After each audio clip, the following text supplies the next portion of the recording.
हेच जंगल धरणाला लागून जंगल आहे, होऊ शकता. इकडे आमची भाऊजीन भाषा जाऊन राहिली, मी जाऊन राहिलो. आता थोडा कार्यक्रम झाला, आता जेवणाचा कार्यक्रम टाईम आहे. म्हटलं याव थोडं फिरून इकडं. लगेच वर्ष झाली आलं ना, 4-5 वर्ष झाली इकडं आलो नाही. जंगलच आहे बा इकडं, जंगल. मी इकडं गाव आहे, जस्ट गाव असं जवळ आहे. धरण भरलं ना बिलकुल गावातच असं पाहतो म्हणून डायरेक्ट पाणीच पाणी दिसते.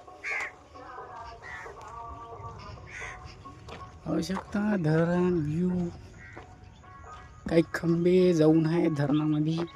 जे जुन्या काळात जे आपले खंबे असते ना लाईनचे, ते अर्धी बुजून आहे तिथं.